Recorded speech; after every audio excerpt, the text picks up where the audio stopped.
Welcome back to Legitimate Targets, everybody. This is Jackson Hinkle, and we are here with a very special guest for episode number 14. Joining me today, I have Rabbi Yisrael David Weiss. He is a rabbi, represents the Neturei Karta International Jews Against Zionism. We have I'm sure, a lively conversation ahead of us. So, Rabbi Weiss, thank you so much for joining me today. To start off with, I just wondered if you could explain to our audience and to me, why do you, as an Orthodox Jewish man, oppose, and frankly, you don't believe, in the Zionist state of Israel? First, with the help of the Almighty, I pray to the Almighty to bestow upon me His truth, His wisdom, that I may be worthy of conveying His message, and so, inshallah, sanctify His name, and inshallah, bring peace to the world. Amen. And assalamu alaikum. Greetings to everybody. My view that I will try to espouse, to explain here, is not a personal view. It is exactly as you said. It is the view of people who are of the Jewish faith, who made this covenant with God of Judaism to uphold the Torah. And because we've accepted to strictly adhere to this covenant, that automatically means that we are opposed to any concept of a so-called Jewish state, a nationalism, a concept of a nationalism to create a state, even if it would, hypothetically, it would be very religious people who are following the tenets of the Torah in other issues. But in actuality, of course, the ones who have this state are sinners, who are people who don't adhere to the laws of the Torah. It's a pure nationalism, a way of freeing themselves of this covenant that they made with God. They're only using the facade, the appearance of the Jewish religion. They're using the name Israel and using the symbols like the Star of David, but in actuality, it has nothing to do with the religion Judaism, and I will explain. Judaism, as I'm saying, is a covenant that we made 3,000 years ago on Mount Sinai, where we accepted to be subservient to God and follow the laws that He gave us, which was called the Torah, 613 commandments. The Bible, people know it as, but there's the Torah. And in that laws, those laws are totally encompassing our lives. Many of them pertain to how a Jew must uphold his closeness to God. For instance, we're not allowed to eat non-kosher. We're not allowed to work on the Sabbath, the seventh day of the week, because God created the world in 6 days. The seventh He rested. So the Sabbath, it's a very stringent part of Judaism that makes that we're not, a person, his whole life is involved around, a lot of his business, and he cannot work on the Sabbath. That's from Friday night till Saturday evening. And this is the basics of Judaism. This is the 10 Commandments. We're not allowed to steal. We're not allowed to kill. And Zionism is a movement, a political movement, a nationalist movement that started a mere 140 years ago or such in that area. And it is a transformation from this subservience to God, from this accepting of a covenant with God, into a base material nationalist concept of having a piece of land, of having a nationhood, a group of people creating their own sovereignty, their own national home. So it is diametrically opposite. It has nothing to do with this being subservient to God. And in fact, it is forbidden for Jews since the destruction of the temple 2,000 years ago, because Jews made the covenant, as I said, 3,000 years ago. Then God commanded us to go into the Holy Land, which was basically Palestine today. But then 2,000 years ago, and by that later, then they built the temple. King Solomon built the temple, but later it was destroyed, as we were warned by the prophets that if we're not on a very high level of spirituality, it will be destroyed. That came about, And since the destruction of the temple, we were expressly commanded by the Almighty that we are forbidden to reestablish, to make any type of Jewish sovereignty. And for 2,000, that happened since 2,000 years ago. And for this last 2,000 years, Jews who are true to the service of God, to accepting this covenant, to following the covenant, we never attempted to create any Jewish sovereignty, even 1 centimeter of Jewish sovereignty in any part of the world, because that is the decree of exile. God sent us into exile with the destruction of the temple, and we are expressly forbidden to reestablish any Jewish sovereignty, even if it would be a God-fearing type of sovereignty that follows the laws of Sabbath and kosher and so on. It would be forbidden for us, and therefore we never had such a Jewish state for the last 2,000 years. Now, the Zionists were non-religious people. When they decided to create the state, they just scorned and laughed at all these issues because they had nothing with God or the Torah. They were non-religious Jews. Theodor Herzl, Ben Gurion, Chaim Weizmann, Jabotinsky. So they were only interested in a national home. So they ignored all of that. And they decided to create the state. Now, they decided for convenience sake to create it in Palestine, rather than they wanted to make it in Uganda and some, a very lush land that would be practical for producing all the essence that people need, the problem, whether it is, fruits, vegetables, animals to graze and so forth. In those days, it was before technology. So they were thinking of Uganda and Patagonia and different places, but they decided for practicality that they will make it in Palestine. Why? Because they will be able to tell the world, this is the land that God gave us. And the Christians around the world, evangelistic Christians, certainly, they will stand and they will support the Jews, because that's in the Bible, it says the Jewish children should have the land. So they decided it would be more practical to create their country in Palestine. Now, even though Palestine was not such a lush land, it was undeveloped and it would need a lot of work, they figured it would still make sense to go there. But in order to accomplish this nationalism, it entailed to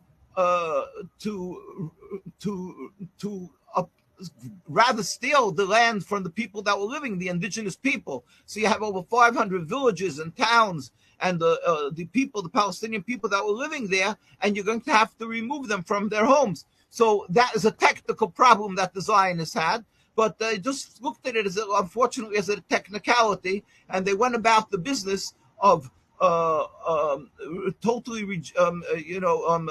removing the Palestinian people from their homes, and as we see for the last 76 years, what we're witnessing. So this flies in the face of what Judaism is. Judaism, again, is to be subservient to God, not to kill. It says in the Torah, thou shalt not kill, thou shalt not steal. We're not allowed to steal. We're not allowed to kill. We're not allowed to have a Jewish state, even in an uninhabited land, and certainly not by killing or stealing.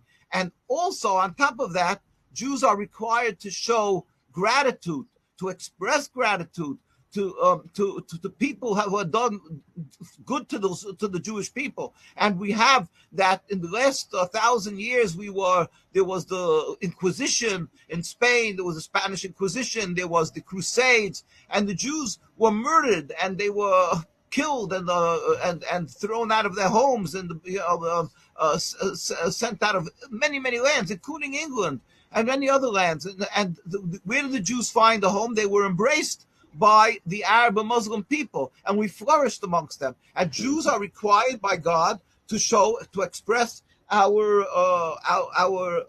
appreciation, and therefore, so now when the Zionists are coming and they're declaring that Palestine is the land that God gave them, and it's their right to take it because it's godly given to them, and then the Palestinian people say, hey, why are you taking the homes from me? So they declare, and they tell the world that the Palestinian people and the Muslim people are anti-Semitic. They hate the Jews.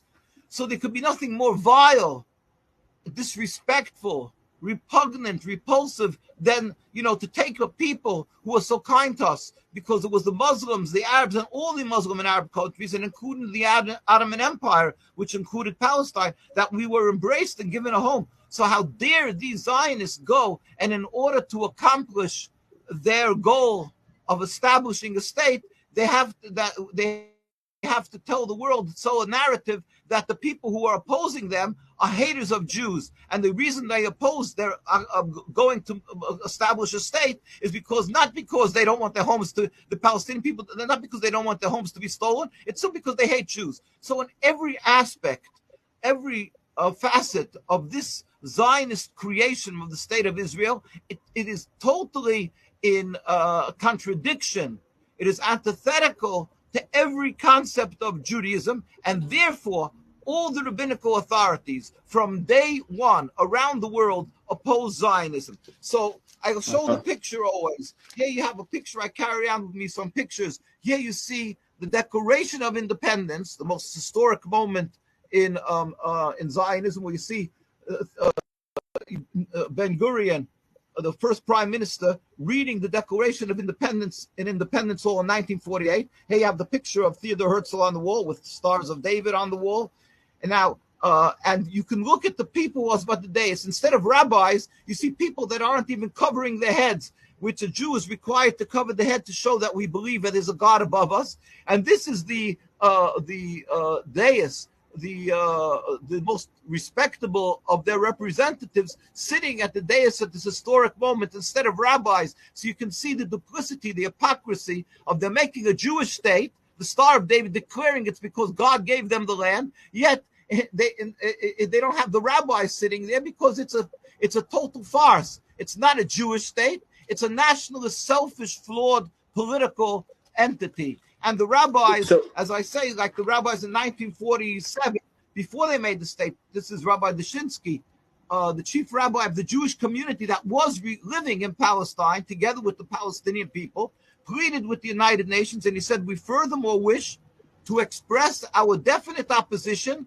to a Jewish state in any part of Palestine. This was the representative, the true representative, this God-fearing person, the chief rabbi of the community there, pleading with the United Nations and saying that Jewish people and our communities do not want to establish this wicked, this illegal, illegitimate so-called Jewish state. And they were ignored. This is a year before it was created, 1947. And yet they were ignored, and they made the state. And since then, we have the rabbis in the tens and hundreds of thousands demonstrating in the streets of Jerusalem, in the streets in front of the in front of the White House, and in front of all over, whether it's in Jerusalem or all over. The ones who are true to religion stand and demonstrate and declare that it's not a Jewish state. So now you have, I think, more or less the picture why we oppose this occupation, and it hurts us to the core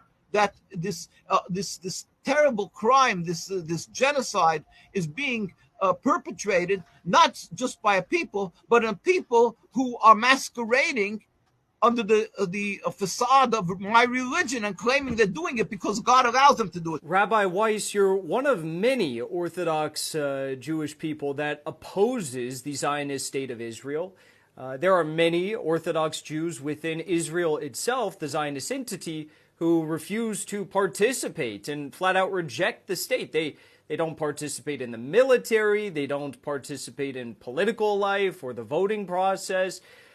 So how does Israel treat Orthodox Jewish people, religious Jews like yourself? Well, like I say, the community, there was an actual Jewish community that resided in the Holy Land before Zionism came from Europe. Let's start with there. This Zionist movement that I pointed out to you, the Theodor Herzl, they came from Vienna, Austria.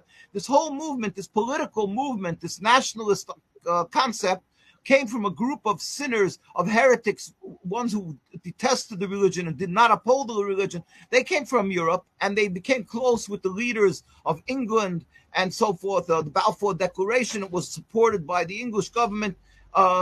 for this group of Zionists. But the communities that was the Jewish community that was residing in Palestine, they were very religious, God-fearing community, and they lived together with the Palestinian people as brothers and sisters in the same courtyards, babysat each other's children. They were living together, and they had no aspirations for creating a so-called Jewish state. On the contrary, as I said, their leaders pleaded with the United Nations. We have no desire to have such a rule over the land. And it's more than 76 years. 76 years is the state of Israel. But in the 20s, even the chief rabbi of Palestine at the time, in the 1920s, was Rabbi Sonnenfeld, met with the king of Transjordan and pleaded with him, and he said, and he put in the new Arab newspapers articles in Arabic, and said, we do not want the Jewish state. They were all opposed to it. And from then on, the Jewish communities daily stands and demonstrates. They get arrested because they refuse to serve in the mandatory Israeli Defense Force, mandatory service in their army. And they get, boys and girls are required to serve there, and they get arrested. And here you see the demonstrations on the streets that are ongoing. You can see children. It's unbelievable, but children, old men get beaten, get assassinated, and this is going on for 76 years. This is the army. We're never armed. The Jewish people living there in Al-Quds, in Jerusalem, and occupied Palestine, they're not armed. We never could be accused of being armed. We don't carry guns. We don't carry knives. They're simply demonstrating, and they get brutally attacked, and the world is silent. It's scandalous. If this would happen in Italy, if it would happen in the U.S., it would happen in Canada, I mean, the first thing is the Israeli prime minister would be running and declaring anti-Semitism and demanding restitution for the state of Israel. But this is what's ongoing for 76 years. We are demonstrating, and the world is silent as if nothing is happening. They believe the Israeli government and their leaders that they know what they're doing, and nobody should mix into their affairs. And the ones who are opposing them are simply terrorists or something, even though it is the most ridiculous thing to say, because, as I say, none of us are armed. We're God-fearing communities living in the streets of Jerusalem in the hundreds of thousands, and we demonstrate, and we will never, never accept the existence, the legitimacy of the existence of the state of Israel. Here, around the world, where you will find the very religious communities, whether they are living in the streets of Jerusalem, whether they are living in New York or in England, these pockets of areas where there's a very religious communities, invariably, the more the religious the community, the more vociferous, the more strongly and loudly they are opposing the existence of the state of Israel. Not only do they're pleading for a two-state, no, they're pleading for the removal of this rebellion against God and an impediment to peace. There's absolutely no condoning, no legitimate reason why this nationalist movement should have control over the land. Where do they get the right? It's not from God. They're simply frauds. They're counterfeiting the words of the Torah, and they're unfortunately being supported by the Western governments for whatever reason it may be. Maybe because the people have pity on the Jews for what we suffered in World War II, and they want to offer some type of a restitution, or maybe. But whatever it may be, it is unacceptable, and it's an insult both to our religion, and it's disrespecting our Torah authorities, the very respectable leaders of Judaism who are living around the world, the great rabbis and Torah authorities who are pleading with the world leaders that they should simply come to us. Just if you would want to say an opinion in Christianity, you will discuss the issue and you will go to the religious leaders of Christianity, and the same with Islam. And here, when they're dealing with Judaism, they're going to Netanyahu and to all these sinners and people who laugh at God's word of the Torah. They don't uphold the Torah, and to these people, they are going to hear the word of Judaism and to accept from them what is considered Judaism and what is considered anti-Semitism. And it's absurd, and it's tragic. it's causing now tens and tens of thousands of people, close to probably 100,000 people who were murdered in the last year, well over 40,000 people. We don't know what the number is already that have been murdered by the Zionists with impunity. And we have 76 years of this ongoing a breach of justice. Rabbi Weiss, I'm so just floored by everything you have to say, because it's the exact opposite of what the mainstream media tells us about Israel being this Jewish state.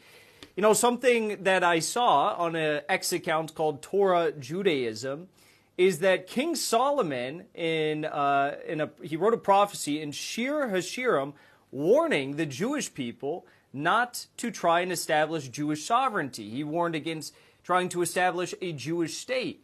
So my question for you now is, where does this Zionist ideology even come from? I mean, we know the names, Ben Gurion, we know Herzl, Theodore Herzl, but where does it actually come from? And how long do you think that the Zionist entity will continue to exist? Will it last much longer into the future? With the help of the Almighty, we put out another book called Traditional Torah Opposition to Zionism, where we have historical documents, both of the opposers of Zionism and the Zionist leaders.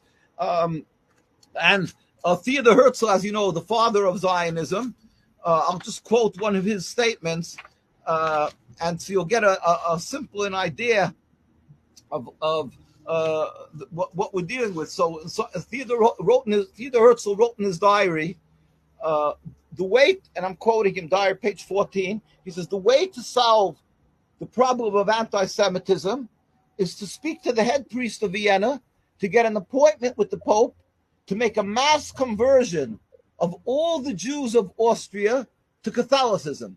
Now, again, the way to solve the problem of anti-Semitism is to make an appointment with the Pope, to make a mass conversion of all the Jews to Catholicism. It should be done on a Sunday in the middle of the day with music and pride publicly. We are the last generation that held on to the faith of our forefathers. The conversion will be in St. Stephen's Cathedral. Imagine this. If you're talking about somebody who's the hero, this great hero of Judaism, and of the Jewish people, read his words. He says that the Jews should convert out of their religion. Now, my grandparents were killed in Auschwitz. From the Crusades, the Inquisition, Jews were ready to give their lives proudly to be burnt at the stake rather than to forsake our religion. We believe our body serves our souls. We are here to serve God. Comes somebody who decides that Judaism is a nationalism, and he decides the practical issue is simply that we should all convert out of our religion. So I'm just saying, you're puzzled by the fact that why aren't they bothered by what King Solomon writes, that we're not allowed to create our own state once we're in exile. We're not allowed to have a Jewish state.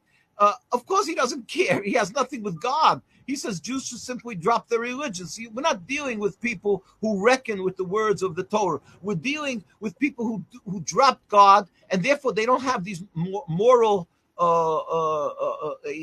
compass to lead them. So they're ready to actually do tricks and sacrifice on the altar of their goal anything that stands in its way, because they don't have morality of God. Therefore, thousands and tens of thousands of Palestinians die, and thousands of Jews, the ones who oppose them, they're beaten and killed, and even the ones who support them are dying simply because they have their selfish goal, which is impossible to actually achieve, to take over the whole land. You can't just kill millions of people, but it doesn't bother them that it's costing lives, because it's simply that they're ready to sacrifice on this altar of their ideology to achieve their goal. So that's what Zionism is. The words of the Torah, they scorn, they laugh. They always say to the religious Jews, when we meet them, we encounter Zionists, they say, where's God to protect you? They spew blasphemy. They laugh at us. They say, you turn to God to protect you. Where is God to protect you when we needed it, and so forth? And of course, we look at this as blasphemy. We don't question God. We don't question the way he rules the world. And, we don't understand his ways, but we consider God all compassionate, and we are true to his covenant. And that's what Judaism is. If you don't like it, Don't make a national home and call it Judaism when you on the other side of the coin you're spewing heresy, blasphemy, and claiming God is weak, and you can ignore the words of the Torah, and then as you turn a pious face to the United Nations and say, "Oh, God gave me the land," and that's why the rabbis around the world stood in total opposition to this. Now, the question you asked me was a two-part question. You asked me how come they're not reckoning, and it doesn't seem to bother them the fact what King Solomon says and what the Torah states. So that's the first part I answered. Now I forgot what the second part of the question was. Yes, of course. The second part of the question was, do you think that the Zionist entity, Israel, can last much longer into the future, or do you think it'll cease to exist? Well, with the hope of the Almighty, I don't even have to look at the facts on the ground to know that it will not be successful, because we believe that God rules the world. And in this Torah, the Almighty writes, "Why are you rebelling against me?" I'm quoting the Torah. It says, "Why are you rebelling against me? It will not be successful." If somebody tries to rebel against God, it may look successful in the short term, but it will definitely not be successful in the long term, and it will end. I mean, even you look at the Roman Empire and the Greek Empire and many other powerful entities, and just like they disappeared. And you look at the different other things, even the USSR, which was one of the superpowers that we had just recently, and overnight it ended, and nobody would have believed that where they forbade any practice of religion, and it just disappeared basically. So this will end. Apartheid. You find that it was a totally criminal endeavor. It's that black people should be treated as second-class citizens, and yet it was recognized in the United Nations, respected. It was one of the nations officially of the United Nations. Their ambassador was always referred to as His Excellency Ambassador, so forth. While the ones who opposed this apartheid and pleaded with the United Nations that they should not support it, that they should stop its power, they were arrested, as Nelson Mandela sat 27 years in prison. So and was called a terrorist. You can find that the world powers can support and approve of and actually not only condone, but actually collude with and help and assist a power, a country that is based on criminality, that's doing something that is colossally wrong, like a degenerate, and that is what we are witnessing today.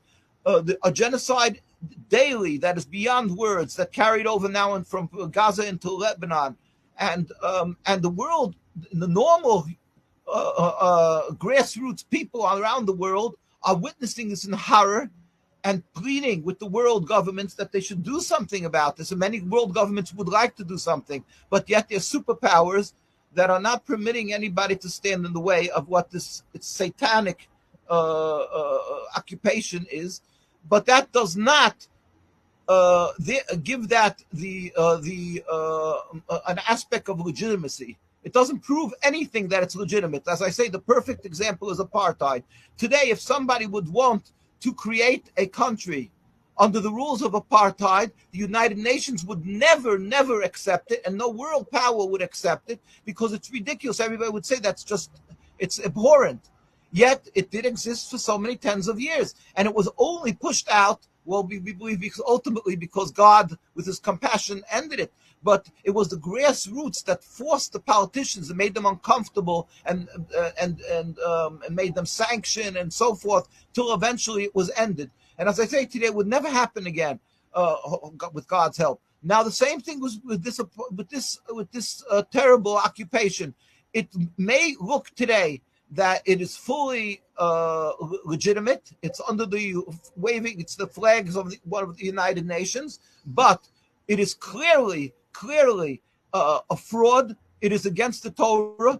We put out a book called The Rabbis Speak Out. It's a compilation of all the major rabbis, 130-year record of religious Jewish opposition to Zionism. Remember, the Zionist state calls itself the state of Israel. They refer to themselves as the right to exist because God gave them the land. But all the Torah authorities, universally, from every part of the world, from the Middle East Africa to the European countries, 130 years. We're talking about well before the creation. I quote here a codifier of Jewish law who's very well known, and anybody who's a practitioner of Judaism. His name was Rabbi Yisrael Meir Cohen, the author of Chafetz Chaim, a very, very famous, as I say, codifier of Jewish law that everybody uses in the religious community. And he passed away in 1933. That is 15 years before the state of Israel was ratified by the United Nations, but they were in full swing, Zionism. And he spoke about Zionism. He wrote, the Zionists are dead limbs of our people, which causes the entire body to rot. His student quotes him in Omer Ani Masul Melech. He says, the Zionists are dead limbs of our people, which causes the entire body to rot. In other words, it seems to be part of Judaism, but it's like a cancer. It's a tumor on the Jewish body, and it's causing the entire Jewish body to rot. It is unacceptable. And this was the view shared by all the rabbis around the world, except for a handful of people that were bought by the Zionists, because they were able to acquire people, scholars, but were rotten, like an apple in a barrel of apples has some rotten apples. They were able to glean and gain some people who were ready to sell their souls for the respect and for the money that was offered to them, and they became their rabbis, and they made a big issue of these, the chief rabbis. So today you have a Zionist rabbinate, and their chief rabbis who go around the world and say that they're the chief rabbis of Israel, and people think that means they're representing Judaism. But the truth is, there is another rabbinate in Jerusalem. There is a rabbinate that represents the religious communities that was living there for hundreds of years. Nothing to do with the Israeli rabbinate and their chief rabbis. Their chief rabbis and their rabbinate is a fraud. And therefore, as I say, the very religious communities around the world all stood in opposition to this state, and it has nothing to do with Judaism. So basically what you're saying is that the Zionist entity and all these Zionists, they took the word of Judaism, they took the text of Judaism, your faith, and they stole it, they Israeled it, you might say, and now are using this to commit a genocide and commit decades upon decades of acts of terror, war crimes, ethnic cleansing, genocide, torture, you name it. And they basically are doing this in your name. How does that make you feel? And so they have two actually weapons. One weapon, what I call nuclear weapons, is that they claim it's in the name of Judaism, in the name of godliness, that God gave it to the children of Israel, the land of Israel, totally ignoring that the fact that we were sent into exile and were forbidden to make a Jewish state for 2,000 years, but they're using it as a weapon to intimidate and silence anybody who dares to speak up against them, and they gain the Christian support around the world and so forth. So that's one weapon. But the second weapon is even more powerful, is that if anybody dares raise a head and say, why are you doing this to innocent people in Palestine? Or whatever it is, they'll speak up anything, a word against what they're doing to the people in Gaza or in Beirut, they immediately condemn them as being anti-Semitic. So they use that second weapon, a nuclear weapon they use, that they condemn anybody who speaks up against their unjust, their criminal murder and occupation and genocide. They accuse them of being haters of Jews. It's nothing more insulting to us as Jews and harmful and false than this accusation of anti-Semitism. As I've mentioned earlier, my grandparents were killed in Auschwitz. The majority of my parents' families were killed by the Nazis. Millions of Jews were killed by the Nazis. They were anti-Semites. They hated the Jews. The Zionists used the fact that the world was silent and did not stand up to save the Jews, and people have a guilt feeling. They used this concept and the fact that the world is actually trying to assure themselves that it should not happen a second type of such of anti-Semitic attacks or such arbitrary hate of people. Therefore, they make remembrances of the Holocaust and so forth. And it's all that it should not replay itself. Another Nazism, another Hitler. So the Zionists use this sensitive issue, and when anybody dares to speak up against their illegal, immoral occupation, they come and they declare immediately it's anti-Semitism, and people lose their jobs. Professors, we have thousands and tens of thousands of professors and students in the universities who are very smart, intelligent, and open-minded, and they see what's happening, and they're starting to demonstrate in the tens of thousands, thank God. And they're getting fired from the jobs. They're losing their tenures, professors. The students are getting suspended, and on and on and on. Why? Because they're being accused of anti-Semitism. Like I say, it's such an inappropriate, it's such a wrong, a misuse of the word anti-Semitism, and it's an insult to us as Jews, to my grandparents who died because they were Jewish, because they were served God, and they died for that. And now people are committing a crime, and if you speak up against them, it's referred to as anti-Semitism. That's nothing more insulting to the ashes of my grandparents, and also it totally it diffuses, it makes worthless the word anti-Semitism. In other words, if somebody will truly be an anti-Semite and do something against a Jew, and the Jew will stand up and say, this guy's attacking me because he's an anti-Semite, the world will laugh, because they nullified the power of that word anti-Semitism. It means nothing. They'll say, oh, we heard you already. You're the boy of Crowd Wolf. We heard what the Zionists, they cry anti-Semitism whenever they commit a crime, if anybody speaks up against them. So they've totally watered down the word anti-Semitism, and it's valueless already. That's what the Zionists is. So it's not only a crime against the Palestinians, it's a crime against the Jews. And the truth, who is the anti-Semites? The personification of anti-Semitism is the Zionists and the state of Israel, because they're killing people. They're brutally attacking the Arabs. They're brutally attacking the Jews, as I've showed you. You see, just like they're spraying them with the stink chemicals to destroy the clothes when they're demonstrating. The attacks go on and on and on in the streets of Jerusalem, 76 years. And so they murder, they attack. So this is ongoing. And so people are being murdered and oppressed and arrested, Jews, because they're standing up for their Judaism, and they're opposing the Zionist state, and they're brutally attacked and killed. So who is anti-Semitic? The Zionists. More than that, even the ones who are dying for their cause, that means the Zionists, for 76 years, you'll go to the cemeteries of their soldiers. How many people died for their cause? So people are shedding blood. There's tens and tens of thousands, and maybe hundreds of thousands of Palestinians who have died because of Zionism, and they've created a rift and a hate between Jews and Muslims, because people don't know to differentiate between Judaism and Zionism, and people, the blood is pouring like rivers of blood of the Palestinians and of Jews, all for this worthless cause, the selfish, flawed, nationalist cause called Zionism. And so who is anti-Semitic? Zionism and the state of Israel. They are the personification of anti-Semitism, and it should be justly so labeled. Unbelievable that the world buys into the Zionist narrative and plays along with them. And if anybody stands up in opposition, they're called anti-Semitic. Now, you ask if it can be successful. As I say, God warned us. If you rebel against him, it will not be successful. The state of Israel will end. Just like we said, the Roman Empire, the Greek Empire, USSR, apartheid, this will end. We just pray to God it should happen without any further suffering and bloodshed, but it will end. And even logically, if you will think about it, they're going into a quagmire, into a tunnel that has no end. Because what is the solution?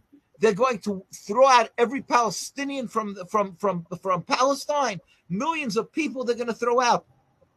And then even if they, God forbid, let's just say, God forbid, hypothetically, let's just say they could accomplish such a thing, which they can't. What about the people, their relatives? and the children who will be living around the world, they'll forgive and forget? It doesn't work like that. So they can never accomplish this satanic occupation. There's no light at the end of the tunnel. So it's just simply a satanic movement that is selfish, flawed, and ongoing, because God gave Satan powers, and they're being supported by the Western governments. But it will end. We pray to God that it should end speedily with God's compassion, without any more suffering. And therefore we are on the streets, and we are compelled and obligated to go on the streets as we do, in the streets of Jerusalem, in the streets of Canada, in UK, US, wherever we have large Jewish communities, the very religious, and we demonstrate and tell the world that they're being conned, they're being duped. They are supporting a total illegitimate criminal endeavor, an occupation that has no justification, and every minute that is going by is causing another death, another tragedy, another nekba, and we dare not be silent. Rabbi Weiss, I found our conversation absolutely enlightening, and I think many others will as well, because it's the exact opposite of what we've all been told to believe by the mainstream media and by the Zionists. So, Rabbi, I wish you all the best. God bless you. I'll pray for you, and I hope you have success in your effort to expose the truth to as many people as possible in the future. God, thank you very much. Keep up your good work. Spread the word. If anybody points and says to you, this is anti-Semitic, say, excuse me, look at the very religious communities who give their lives for their religion. Why is it that these communities are the first and foremost to stand up and oppose the occupation? So it has nothing to do with anti-Semitism. Do not be intimidated. Do not be silent. And more than that, we plead, get the word out to the people in Gaza, in Beirut. Tell them our hearts are with. I got this in Beirut, actually. I went to visit Baja Barajna, one of the camps over there. We went to visit Sabra Shaltila and Baja Barajna, the refugee camps. And they gave me a key that symbolizes their hope to return to the homes in Jerusalem. Let them know that I carry it with me, and our communities around, we are crying and hurting with them. And and with God's help, inshallah, we won't be silent until that God, with his mercy, will bring a free Palestine. El be ma Palestine. Send them our message. Well, I'm sure everyone in the region is going to be watching. Lebanon, Gaza, those who can, those who have access to electricity and internet, who haven't been prevented to see the truth by the Zionist regime. So I'm sure that they will love your message. Thank you so much for joining me today.